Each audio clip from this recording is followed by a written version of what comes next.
Welcome to Rock Solid, the Round Rock Business Leaders Podcast. Join your host, Bryan Eisenberg, as he explores the journeys of entrepreneurs and companies across Round Rock, Texas. From startups and nonprofits to large organizations, each guest shares their passion for doing business in this thriving community. Let's dive in. Hi, everybody. It's Bryan Eisenberg. Welcome to Rock Solid. And I'm here with Candyce Hunt, who's from a 5-minute career hack. This is true.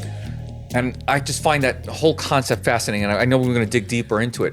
But I kind of want to start in a very strange place for you because a lot of people know I am a Google review geek. I spend a lot of time reviewing businesses. And I found out that the number 2 most rated places in Round Rock are the outlet malls. Okay. Okay. Did not know that. It's the outlet malls. Number 1 is Round Rock Donuts. Yeah. Which Okay. we're not far from. Yeah, which we're not far from. But it's the outlet malls. And I'm wondering, because a lot of your background and a lot of what you say is about finding the right value in yourself. What does it say that so many people are fascinated and enamored with that outlet mall mentality? Yeah, I mean, I think the average person likes a bargain. Even the above average person likes a bargain. And so when we can find very nice things at a lower value, we tend to want to be a part of that. We like to get involved with things like that. Yeah. So I think that's why I love the concept that I talk about, to get off the clearance rack, because so many people can see themselves as a shopper in the experience. So that metaphor kind of works. And now that you're saying, I didn't know that fact, that the outlet mall is the number 1 place.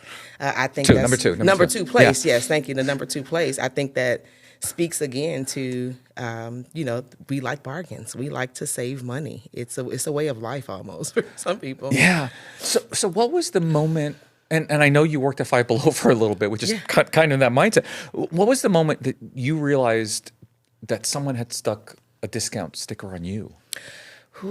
There were a lot of moments, Bryan, when I realized it. There was one particular instance that I talk about more often than many, and it's the 85K moment. It was actually probably one of our most viewed videos on TikTok, where I talked about I was offered a salary for $85,000, and I found out soon after that the person before me was $175,000. Just a little bit of a gap. Yeah, that's egregious, actually, isn't it? Yeah, it's offensive. Yeah, very offensive. And so I think that number, the difference of 90K difference between my salary and the person before me, that was the moment where I was like, okay, wait a minute, something is going on here. I didn't know what to do at that time, but that was kind of the inception of, let's start figuring out what's going on with this salary and how it's impacting my performance, it's impacting my mental health, it's impacting my ability to build legacy, all the things. Well, let's start there. Like, what would you have told yourself, knowing what you know now, back then, to make sure you understood your true value? Yeah, what would I have told myself? I don't know if I knew then what to tell myself, but what would I have done differently? And this is actually, I think, one of the biggest challenges that people face when they get into those scenarios where they're about to be undervalued. Do you have someone who you can go and get guidance and who can give you some advice on this salary? Mentors are invaluable. Absolutely. In the world. So if I could go back and do something different or challenge myself differently, it would have been, go talk to somebody about this, because this is your first time even being offered this much money. This is your first time, and it was only a fraction of what it should have been. Right. And so you don't even really have a baseline besides maybe some research you did. There's somebody who's in role, somebody who is going towards your direction, or maybe has a little bit more knowledge that you should probably get some advice and guidance from. So that's what I would do differently, is say, hey, who's in my community? Are you around people who can help you with this versus trying to go at it alone? So, it's interesting because I know you use this phrase, get off the clearance rack. But I also think, and I'm going to take this in a different direction, because I think this is a great branding question for everybody, because it's not just branding your career, but branding in your business, right? Absolutely. You offer the 5-minute career hack. And when I think about the word hack, I think of speed, efficiency, not high value. Do you see that as a contradiction? Because you're trying to or there's just the natural tension of those two terms. Was that intentional, or was it something that now that I brought up to you, like, oh, wait a minute, I didn't think about it that way? That is really good. I didn't think about it that way or even connected the two. I can tell you like kind of quickly how it came up. Yeah. So we started in 2020. And this Okay. is when The world changed. the world was changing, but Yeah. hack was a popular word. Yeah. Right? Like it was, if we had to find a hack on how to do this at home because we couldn't go outside, it was the hack. However, our lives were changing drastically around that time. My two co-founders, shout out to Jamila Brown and Alicia Wade. Jamila was already retired from corporate America. Alicia and I were in corporate America. I was experiencing a high level of burnout, and I was just like, got to do something different right now. Y'all want to join me for this consulting business and career coaching? And I'm just so grateful always that they said yes. And so add that with, we're in the house now. It's 2020, 2021. Yeah.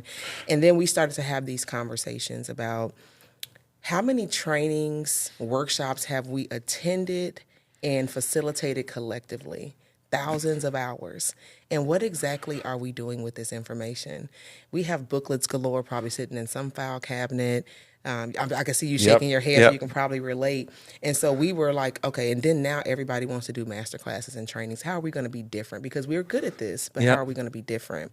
And so we decided that we wanted to set ourselves apart by giving some people things in digestible chunks where they could take it and they could actually take action on that thing within any given week or moment when they listen to us. And so that's where the 5-minute came from. Instead of you going to another hour class where we gave you a booklet, just listen to us for 5 to 7 minutes and go do something different and come back next week. We'll give you even more. Well, don't feel bad because almost 30 years ago, I coined the term conversion rate optimization. And in many ways, it's probably our biggest mistake. Yeah. And I basically created an industry of people involved in landing pages and A/B testing and all. And we use that term because back then it was the same thing, right? What were people searching for? There was no searches for things like digital salespeople or the persuasion architecture that we've called it afterwards. Yeah. And we realized the only thing that had any search volume was the term conversion rate because people were looking for currency conversion rate. We figured, well, any traffic is better than no traffic. So we took it and that launched a career. And we realized that it didn't really align because it focused in on the metric and not the value of the person on the opposite side of the screen that we're trying to communicate to. Right. So I wonder now that I pointed out to you, does that word feel aligned now to the person that you're hoping to get across that they need a hack to get to that next level? Yeah, absolutely. And when I want them to think of hack too, I want them to think of how can you take what you're hearing and what you're learning from us and apply it at a faster rate than I did. Okay. So your hack is you're going to go faster than me because I went and stumbled and fell. That my guests come. I always challenge my guests when they come on, talk about your vulnerabilities. Like I want somebody to see this and say, "Ooh, I don't want to do that." To show how you got to the solution that you're offering today. So yeah, I think it's still, I probably can rename it or maybe remember how I'm talking about it, but I absolutely think hack is still an appropriate word because I want you to get there faster. So if I can help you reduce some steps or give it to you in a way that you can actually apply it a little faster than I did, let's hack on. Let's hack on. No, I'm not opposed to it. And I love the concept of the bite size because, my last book was, I think I swallowed an elephant. Yes. And it's all about those bite-sized little pieces of information. And in today's world, and I know you talk about this a lot as well, our nervous systems can't keep up with everything that's going on. Yeah. You need to have those short, concise things in order for it to kind of get through. Absolutely. One of my favorite books is The Compound Effect. And he talks about, small, consistent actions done over time yields desirable results. I think one of our biggest mistakes is that we're trying to change things quickly, our careers. Let's go get promoted right away. Let's change, all these things. Sometimes it's possible. Sometimes people get lucky. But I think if we do have behaviors and actions consistently, that actually yields what we're looking for. I want to go back to that moment when you were offered that salary, and I imagine there was some point where obviously you were thrilled because you were obviously probably getting some promotion, but then you had the realization that you weren't being valued the way you were. In your framework today, how would you have decided, wait a minute, that's really not my value, and I need to what? Yeah, so I think this is where the Dominion Code is one of my main core frameworks, and it's the TRUE, true. Okay. And so going back to the actual facts of what qualified me for the role and what I should have been paid for the role. Okay. And so, of course, from a feelings perspective, it hurt my feelings that they offered me that little money, and it went through so many hands in the up the corporate ladder. Yep. And everybody agreed that this is what I should be paid. That hurt my feelings. But the fact of the matter is, the role I was being started at the short end of the band. I had experience that qualified me for more because I had more years as a store manager, as well with a company with larger volume. Yep. I had done things above and beyond my scope of work for the entire time I was with the organization, so that should have qualified me for Yep. more. And then sheerly just the job that I was doing, the volume that I was running, like those were facts that I would have gone back and just presented the organization with some facts and said, hey, this is what I would like for the role because the facts say that I should achieve this. Yeah. If I could go back and do it again, that's how it would sound. And so that's the T for the Dominion Code is the truth. What does your performance, what is your job experience, what is the things you've been exposed to, what does that say? The evidence and facts on the ground. Evidence, Yep. what is, and we can go deeper in it if, if we have time, but the T, once you can get to the T piece of it, that's usually what you need first to separate fact and feeling. Yeah, that because the emotion will definitely always get in the way. It's still there, yeah. Yeah. It didn't go away.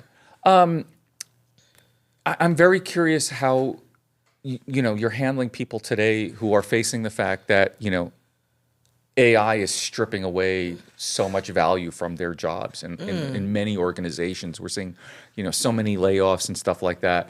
Of course, I've been playing around with Claude Code this week just to tweak up some websites and stuff, and I'm like, yeah, back in the day when I was programming regularly, that wouldn't have been a big deal, but now it is, and now all of a sudden I've developed something I couldn't do beforehand, and Yeah. I'm curious how you would help people understand their value when it seems like AI can sometimes replicate their value very efficiently. Yeah, I mean, so a couple different ways that I approach this with individuals. One, again, we're gonna get to the facts of who they are and what they've accomplished and what qualifies them. So that all remains true. But what also remains true is that AI is coming. It's here. Yep. It's here. Actually, it's been here. Yes. Yeah, it's been here.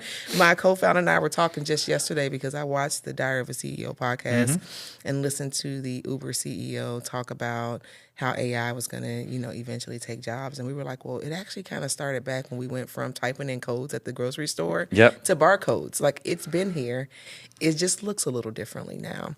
And so the simple conversation with an individual of, okay, the facts are what you can do. AI is here. Yep. Now, how do you start to now leverage AI to help you still be able to execute these things that you're great at?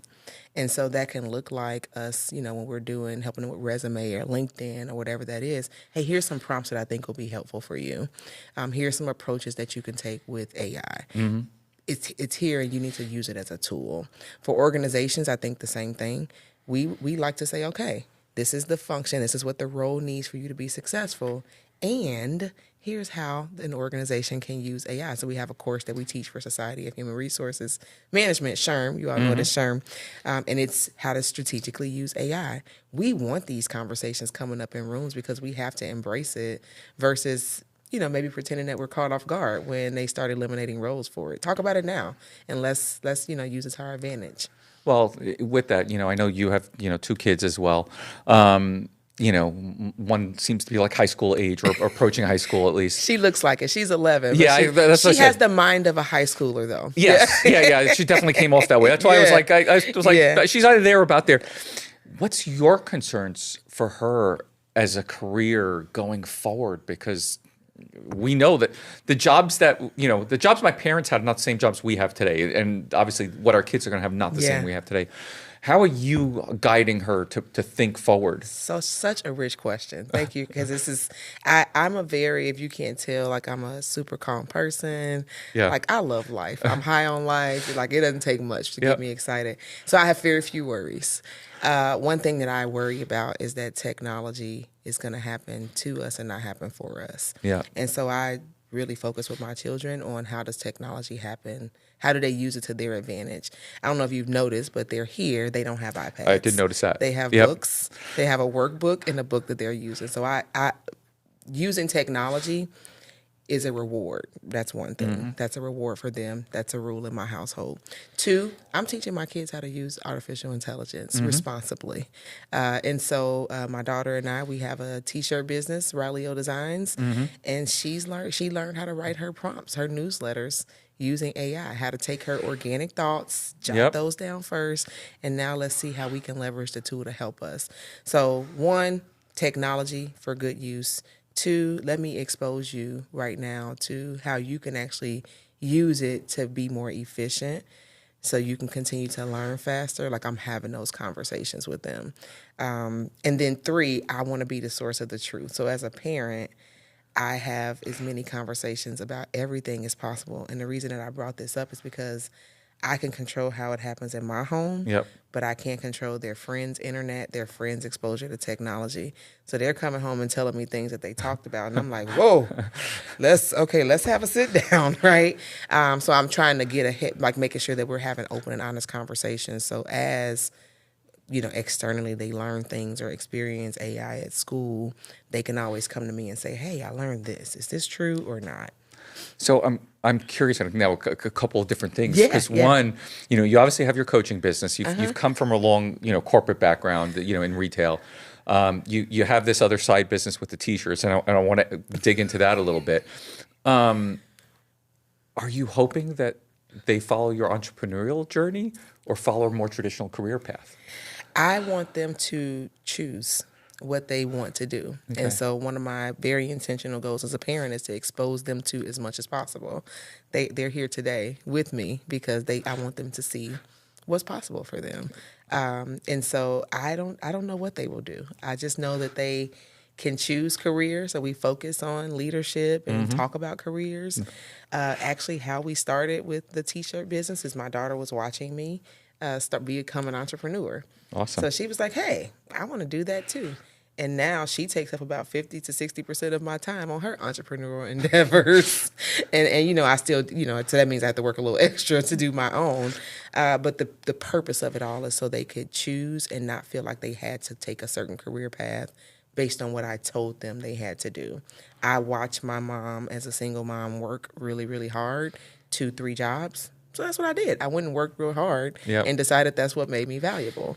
They'll probably see that I'm valuable no matter what I do, and I can use my creativity to do absolutely anything that I want to do. So tell me about the T-shirt business. What kind of T-shirts? What does it look like? So Ryleo Designs, we sell affirmation T-shirts. Okay. And so it started with, she wanted to do, I was going through kind of post-career, so it was definitely connected where I was experiencing burnout, and I was rebuilding and rebranding myself. She was watching the entire time, so all the affirmations, she was like, this is cool. So she started doing them, and she's like, well, could I do affirmations on a lemonade stand?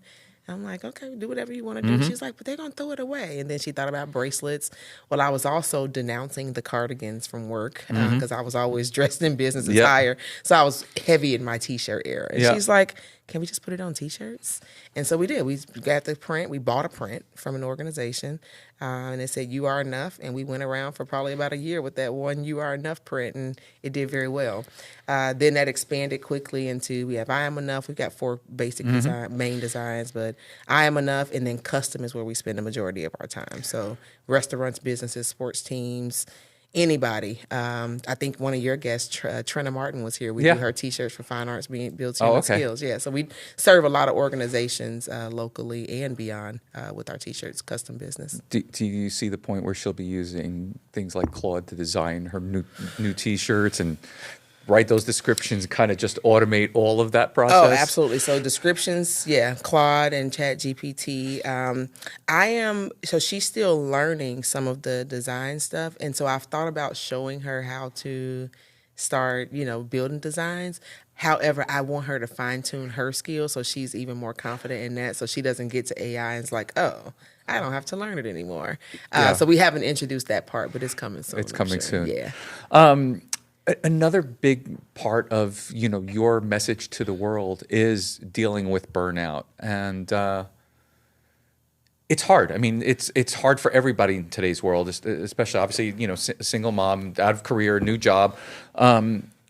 How do you have that conversation with friends, with colleagues, that they're not admitting that they're dealing with burnout? They're just maybe not only taking care of their kids, but they're taking care of their parents. They're taking care of everything at work.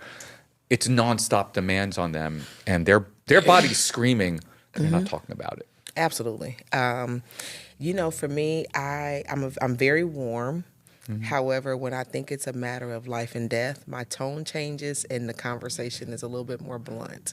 And so when it comes to me seeing friends, potential clients, I'm probably a little bit more blunt about it. And it's just really assessing the cost. What is the cost of you not addressing and not admitting that you have burnout? We know burnout is it's got a lot of different definitions, but the way that I define it is your body comes to a screeching halt mentally, emotionally, spiritually, physically, in order to preserve life. Yep. If you don't respond to this, you could die. Yeah, it's a fair assessment. It's over time. It's the same like with the compound effect, right? Like you ignore this over and over and over again, your life can come to a halt, and it won't be to preserve life. It will be you won't have life. And so what do you want to choose right now? And is it worth it? So I get that there's demands going on. I get that you have to take care of the kids, but what if you're not here for the kids? Yep. So now how do we take a step back? And that's blunt. That's blunt. But it's what it is. And so I have to approach it that way, because the reason why burnout is such a hot topic is because we naturally ignore it. Oh, yeah. I personally have experienced too many people in the workplace that have perished. And I know what that could look like. Energy drinks, lack of sleep, all the things. Yep. No days off. All kinds of symptoms. I mean, it's terrible. And what's scary is, I work very closely with a nervous system-based chiropractor down south, Austin. And, what used to be a middle-aged issue is he's seeing it in 20-year-olds on a regular basis. Absolutely. The amount of overwhelm that we're dealing with today is just insane. So, and that's exactly the way he describes it. It's like just our nervous system is just basically saying enough's enough. I've got to preserve something. Right. Absolutely. Yeah. Yes. I mean, I think even sleep is a big topic we talk about with that too. Yeah. Sure, you think, no sleep, we're going to sleep when we're dead. Well, actually, if you you're going to get there faster. If you don't sleep, you're going to die faster. Yep. And you can't make that up. So let's just start now by, one night this week I'll do 7 to 9 hours. Next week, let's talk about 2 nights a week. And then how do we regress to where it feels attainable to you versus you feeling like you having to make a drastic change and, pretend like you may not care if you live or die or not. You actually really care. So let's do this thing. So I imagine, and correct me if I'm wrong, but a bunch of your clients are probably people who are slightly burnt out and struggling with direction for their career. And when they come to you, what's that process look like to get them on the right path again? Yeah, I think it starts with a assessment of where you are. And so is a few different tools that we use. Some people now the assessment is where are you on a clearance rack, because that's people are relating to that more. But before, we have on our website, if you go to the website, there's let me do a career placement assessment to see how happy I am with my career or not. Over 70% of people who take those types of assessments discover that they are very unhappy with their career and they're ready for one of their 12 plus pivots that they're going to make anyway. Maybe more. Yeah. The average, I think, the research shows the average is 12. Most times we make even more, and especially for post-2020, I think people have accumulated just this courage to want to do it faster and again and again. And so for us, where you start is, let's see where you actually are. Right now, the language is, what rack are you on? Are you on the clearance rack, meaning that you are in the wrong place doing the wrong thing, operating in value that is far away from your actual value, all the way up to governance dominion, which is where we all strive to be. That's daily work, to where I'm completely over everything that pertains to my voice, my vision, and my value. I guide it, I steer it. Few people are at dominion. Most people are falling between that clearance to market value, to where they're just kind of either complacent or just fully undervalued. I want to go one last direction. As an employer, we hire a lot of caregivers. My wife and I own a home care agency. How can we support our caregivers seeing their value? That's a really good question, because, caregivers, the millennial, the Gen X. I mean, we have them all ages, but yeah. Yeah, all ages, but primarily we're taking care of kids. Right now, I have 3 generations that live in my household. My mom, thank God, she still works. She still works and is able-bodied, but to a degree, I am her caregiver also.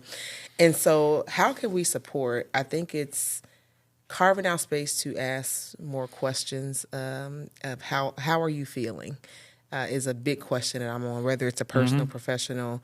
I'm not asking, well, how are you doing? Because we're doing. We're doing. Oh, I'm good, which is the canned answer. I'm good. I've got to go and do this. For us to stop, how do we support, stop and listen to the answer to that question when you ask, how are you feeling versus how are you doing? And give them space to give a true answer. Okay. And when you hear that, not that you go into coach mode, but sometimes people just need the time to stop and say, whew, I am tired. I'm tired. I'm doing all the things.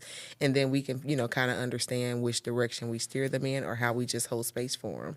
But in the general person outside of me, who would be a professional career coach or a therapy partner that I have, I think it's just really just holding space for people who are doing a lot and not having time to be. Appreciate that. We'll take that into consideration. Yeah. And when they say good, it usually means that they need you to ask another question. Yeah. Final question. We're here, during spring break, and you're here with your kids in the studio. You're gonna leave the studio in a few minutes. Where are you going to head with them? What are you going to do with them on a beautiful day here in Round Rock? I don't know another thing to do but to be honest. And so we still got work to do today. So I'm going to go finish my work day. So we spend the reason I love this question too is because this is real life. Yeah. Right. And so we spent time each day doing something that we have fun doing. And then we spend time working each day. And so that's what the week has looked like. And so a lot of times people ask the question of work-life balance and what does that look like? We live a lifestyle where this is almost daily, right? Yeah. Where they're challenging me this week to have more fun. They was like, Mom, fun is not just working out, dancing, and getting on a computer to do some work. Let's go to the arcade. So we've gone to Gaddy Town this week. Nice. We went to do miniature golf yesterday, but we also worked every day too. So good blend. We're going to blend for the rest of the day. Awesome. If people have more questions for you, want to learn more about how to, upgrade their skills and show up better at work, what's the best way for them to find you and get in touch with you? Yeah, I would always start with go to the 5-Minute Career Hack podcast, go to YouTube, just search 5-Minute Career Hack. We have tons of resources there, over 300 videos that exist to help you elevate in your confidence, your career, your compensation. We do 5 to 7 minute episodes and also interviews like the one that we're in right now. Or you can go to 5minutecareerhack.com. There's courses, resources, access to our free community. If you go to the website or to the YouTube page, you find us pretty quick. And if you want to connect with me personally, I am most active on LinkedIn. So type in Candyce, Candyce, last name Hunt, on LinkedIn, and you'll see all the happenings with 5-Minute Career Hack and beyond. Awesome. Thank you so much for your time today. Thank you for having me, Brian. It was a pleasure.